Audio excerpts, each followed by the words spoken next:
Good morning, students. Today we are going to continue our chapter that we started in our previous class in class 6th of social science. ठीक है, what we started in our previous class, means of transportation. Means of transportation हमने start करा था class 6th में, जिसमें कि हमने discuss कर लिया था the means of transport in India में क्या मीन्स ऑफ ट्रांसपोर्ट होते हैं, कितने टाइप्स के मीन्स ऑफ ट्रांसपोर्ट होते हैं। उसमें हमने लैंड रूट के बारे में डिस्कस करा था कि लैंड रूट के अंडर में क्या आते हैं, रोड्स एंड रेलवेज आते हैं। आफ्टर लैंड रूट में हमने डिस्कस करा था कि the roads are broadly divided into 3 types, एक नेशनल हाईवे में, स्टेट हाईवे में और डिस्ट्रिक्ट हाईवे में। नेशनल हाईवे क्या होता है? नेशनल हाईवे वो होता है जो कि कनेक्ट करके रखता है बिग इंडस्ट्रीज़ को, स्टेट्स को, और जितने भी ट्रेड्स होते हैं हमारी कंट्री में उसको अदर कंट्रीज से भी क्या करके रखता है, नेशनल हाईवे कनेक्ट करके रखता है। After this in national highway जो हमने डिस्कस करा था कि जो नेशनल हाईवे की रोड्स रहती है उसको कंट्रोल करके कौन रखता है, जो सेंट्रल गवर्नमेंट होती है, उसमें जो डिपार्टमेंट होता है सेंट्रल पब्लिक वर्क्स डिपार्टमेंट, उनके अंडर में ये नेशनल हाईवे की रोड्स होती है। फिर नेशनल हाईवे हम किस तरह से समझ सकते हैं, जैसे आप लोग भी हाईवे में जाते थे NH1, NH2, NH3 इस तरह के लिखा रहता है, तो हम इसको कैसे डिनोट करते हैं, इसको हम नंबर से डिनोट करते हैं, दैट इज़ 1 2 3। फिर हमने कुछ एग्जांपल्स देखे थे जैसे national highway number 1, national highway number 2, national highway number 3। हमने नंबर 1 में देखा था कि जो हाईवे कनेक्ट्स होते हैं अमृतसर से दिल्ली तक की, मतलब पंजाब से लेकर यूपी तक की, तो कहाँ में आते हैं, NH1 में। जो दिल्ली से मथुरा से लेकर आगरा से लेकर कानपुर से लेकर इलाहाबाद तक कौन से नेशनल हाईवे होते हैं, इनको NH नंबर 2 बोलते हैं।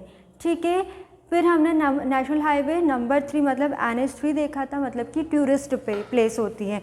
ये कैसे कनेक्ट रहती है, ऐसी रोड्स जो कि किससे कनेक्ट रहती हैं, टूरिस्ट प्लेस से कनेक्ट रहती है, जैसे Jabalpur to Rajasthan, Jabalpur to Jaipur means Madhya Pradesh to Rajasthan.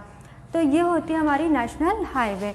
आज हम जो डिस्कस करेंगे वो डिस्कस करेंगे हम जो हम पहले भी डिस्कस कर चुके हैं, वो क्या है, स्टेट हाईवे का, डिस्ट्रिक्ट एंड रूरल रोड्स का। स्टेट हाईवेज़ क्या होती है, ऐसे राज्यों की जो मेन रोड्स जो कि क्या करती है, किसके डेवलपमेंट के लिए काम करती है, राज्य के डेवलपमेंट के लिए काम करती है, और किससे लिंक रहता है, इनका जो नेबरिंग स्टेट होती है उनसे इनका लिंक रहता है। ठीक है, और ये किसके से मेंटेन की जाती है, it maintain by the state government. फिर डिस्ट्रिक्ट और रूरल रोड्स डिस्कस कर रहे थे। डिस्ट्रिक्ट और रूरल रोड्स मतलब कि इनका कनेक्शन टाउन से होता है, मार्केट से होता है, सिटीज़ से होता है। तो इस तरह से ये ना what I told you in previous class कि अब हम क्या डिस्कस करेंगे, दैट इज़ रेलवे। आज जो हम टॉपिक डिस्कस करेंगे, जिसके बारे में हम पढ़ेंगे, वो क्या पढ़ेंगे, रेलवेज़ के बारे में। तो everyone knows from 3rd to 4th, 4th to 5th आप लोग ने पढ़ा है कि लैंड ट्रांसपोर्ट का सबसे मेन ट्रांसपोर्टेशन क्या है, रेलवे है। Railway plays the important role in the land transportation. Railway is an important means of transport on route because it provides economic and quick transportation that other means of transportation। क्यों बोला गया है इसको important, क्यों बोला गया है important means of transportation, क्यों बोला गया लैंड रूट्स का, क्योंकि कहीं ना कहीं ये क्या करता है, आर्थिक रूप से क्या करता है, हमारे देश को या फिर हमारे राज्य को क्या करता है, डेवलप करता है बाकी ट्रांसपोर्टेशन के कंपैरिजन में। ठीक है, जितने भी लैंड रूट्स क्या होते हैं, बस होते हैं, हमारे कार होती है, साइकिल होती है, मोटरसाइकिल होती है। रेलवे जो रहता है, रेलवे क्या कहाँ पर चलता है, it is also comes under the land route. ये कहाँ पर चलता है, रेलवे ट्रैक पर चलता है। तो it gives economic development in our country. ये क्या करता है, आर्थिक रूप से हमारे देश को क्या करता है, विकास में बदलता है। The first train moved in India in the year 1853 from Thane to Mumbai 34 kilometre. सबसे पहले जो हमारे देश में ट्रेन चली थी वो कब चली थी, मुंबई से लेकर थाने तक चली थी, जो मात्र 34 किलोमीटर तक की चली थी। And in which year the train started, first train started in 1853। Okay, presently all major cities are connected by the railways like the highways. The longest railway line in the form Jammu to Kanyakumari Himsagar Express runs on this line। अब अगर हम present at a time की बात करें तो railway जो train है वो इतनी सारी हो गई कि हर एक जगह पर क्या है, हर एक जगह पर रेलवे लाइंस के एक दूसरे से कनेक्ट है। और अगर हम एट प्रेजेंट की बात करें तो रिमेंबर ऑलवेज की लॉन्गेस्ट रेलवे लाइन कौन सी है, लॉन्गेस्ट रेलवे लाइन वो है जम्मू से लेकर कन्याकुमारी तक। It is the longest railway line in our country. कौन सी है? Jammu to Kanyakumari. Himsagar Express runs on this line. कौन सी ट्रेन इस रूट पर चलती, इस लाइन पर चलती? हिमसागर एक्सप्रेस करके जो है ट्रेन वो इस रूट पर चलती है। तो हमने दो बातें इंपॉर्टेंटली हमने तीन बातें इंपॉर्टेंटली पढ़ी कि इम्पॉर्टेंट रोल कौन प्ले करता है लैंड रूट में? रेलवे करता है। सेकंड हमने ये पढ़ा कि सबसे पहले ट्रेन कहाँ पर स्टार्ट हुई थी? मुंबई टू ठाणे स्टार्ट हुई थी, 34 किलोमीटर चली थी और कौन सी ईयर में चली थी? 1853 में चली थी। थर्ड बात हमने ये देखी कि लॉन्गेस्ट रेलवे लाइन कौन सी हमारी इंडिया की longest railway line at a present time कौन सी? जम्मू से लेकर कन्याकुमारी तक की। और कौन सी ट्रेन चलती है? हिमसागर एक्सप्रेस इस रूट पर चलती है। Now the railway in India have been divided into 9 zones of proper management. अगर हम हमारे भारत की जो रेलवे लाइन्स है अगर हम उनको डिवाइड करें तो कितने जोन में डिवाइडेड है? It is divided into 9 zone. ठीक है, फर्स्ट हो गई, फर्स्ट कौन सी हो गई? Eastern railway, second northern railway, third southern railway, fourth central railway, fifth north east frontier railway, south central railway, south eastern railway, western railway and north eastern railway. अगर हमने railway को हमने divide करा है तो it is divided into 9 zone. ठीक है, 9 zone में डिवाइडेड है। अब जैसे कि मैंने आपको बताया कि जो लैंड रूट का इम्पॉर्टेंट कौन है लैंड रूट का? रेलवे है। तब मैन रेलवे रूट्स हमारे भारत में मेन रेलवे रूट्स कौन कौन सी वो अब हम डिस्कस करेंगे। The main railway routes in India. Mumbai to Delhi route first है हमारी। मुंबई से लेकर दिल्ली तक की जो रूट होती है वो है हमारी फर्स्ट मेन रेलवे रूट। ये जो रूट है ये 2 रूट होते हैं, इसमें there are 2 routes between Mumbai and Delhi. अगर मुंबई से लेकर दिल्ली तक की हमें जाना है तो इसमें कितने रूट्स होते हैं? 2 रूट्स होते हैं मुंबई और दिल्ली के, जिसमें कि जो पहला रूट होता है वो केंद्रीय मार्ग होता है, मतलब कि सेंट्रल रूट होता है, जो कि कहाँ से गुजरता है? नासिक से गुजरता है, भुसावल से गुजरता है, इटारसी, झांसी, आगरा, मथुरा एंड रीचेस दिल्ली। मतलब कि महाराष्ट्र से लेकर, क्योंकि क्या बोला है? मुंबई टू दिल्ली। मुंबई कहाँ पर है? महाराष्ट्र में, और दिल्ली कहाँ पर है? यूपी में। तो इन सारे राज्यों से होकर गुजरकर हमारी ये जो है फर्स्ट मेन रेलवे रूट है मुंबई से लेकर दिल्ली तक की। कौन कौन से राज्यों से गुजरता है ये? कौन कौन सी सिटियों से? नासिक से और भुसावल से, इटारसी से, झांसी, आगरा, मथुरा, तब जाके कहाँ पर पहुँचती है? दिल्ली पहुँचती है। सेकंड है हमारी Mumbai Kolkata route. Second main railway route कौन सी? मुंबई कोलकाता रूट। इसमें भी there are 2 routes to reach Kolkata from Mumbai. Kolkata तक की पहुंचने के लिए भी 2 रूट है। कौन कौन से हैं 2 रूट? एक रूट है कोलकाता से लेकर मन्नामड भुसावल तक, फिर Wardha, Nagpur, Raipur, Tatanagar and other, Bhusawal, Itarsi, Jabalpur, Allahabad and Raniganj. This are the 2 route जो कि हम मुंबई से लेकर कहाँ तक पहुँच सकते हैं? कोलकाता तक। थर्ड है हमारी Mumbai Chennai route. Which one? Mumbai Chennai route, मतलब कि महाराष्ट्र से लेकर कहाँ तक कि साउथ तक। ठीक है, क्योंकि Mumbai comes under the Maharashtra state and Chennai comes under the south state. Chennai हमारी ये थर्ड हो गया। फोर्थ जो हमारी मेन रेलवे रूट है वो कौन सी है? Chennai to Delhi route. चेन्नई से लेकर दिल्ली रूट तक की the important station are this route are Vijayawada, Kazipet, Wardha, Nagpur, Itarsi, Jhansi. तो ये है हमारे मेन रेलवे रूट्स। पहला कौन सा है? मुंबई टू दिल्ली। इसमें भी 2 रूट्स होते हैं। महाराष्ट्र स्टेट से गुजर के कहाँ पर जाएगी? यूपी स्टेट में। फिर हमने देखा मुंबई टू कोलकाता, फिर हमने देखा Mumbai to Chennai route, then last one is Chennai to Delhi route. तो ये आज हमने अभी कंप्लीट करा है लैंड रूट के बारे में। लैंड रूट में हमने हाईवेज देखे, 3 तरह के, national highway, state highway, district highway. फिर हमने उसमें हमारा लैंड रूट का इंपॉर्टेंट पार्ट कंप्लीट करा, दैट इज़ रेलवे। रेलवे के अंडर में हमने 3 सब पॉइंट्स देखे थे, 3 इंपॉर्टेंट पॉइंट्स देखे थे कि क्या क्या है। फिर हमने देखे थे मेन रेलवे रूट्स हमारे इंडिया में क्या क्या है। Now our second means of transportation that is water transportation. ठीक है, थर्ड पोस्ट पे अपना आपने वाटर ट्रांसपोर्टेशन के बारे में पढ़ा होगा, जिसमें कि आपने देखा होगा एग्जाम्पल क्या होते हैं हमारे, बोट हो गई, शिप हो गई, ये सब हमारे क्या होते हैं? वाटर ट्रांसपोर्टेशन के एग्जाम्पल होते हैं। अब हम क्या बात कर रहे हैं? नाउ या ग्रोन अप चिल्ड्रन, अब आप लोग हायर सेक्शन में चले गए, तब हम रूट्स की बात कर रहे हैं कि हम किस किस रूट से हम लोग जाते हैं और कौन कौन सी रूट से होकर हम गुजरते हैं। तो वाटर ट्रांसपोर्टेशन में वाटर रूट्स की बात करेंगे। There are 2 types of water routes in India. कितने रूट्स है वाटर रूट्स के, कितने हैं वाटर के? 2 रूट्स है, पता है सबको। एक इंटरनल वाटर रूट्स होगा और एक सी रूट्स होगा। अब हम देखते हैं कि इंटरनल वाटर रूट्स क्या होगा। इंटरनल मतलब क्या होता है? इंटरनल मतलब कि अंदर की ओर। तो in some of the rivers of India like the Ganga, the Brahmaputra and the Narmada etcetera, big boats are use for transport from one place to another.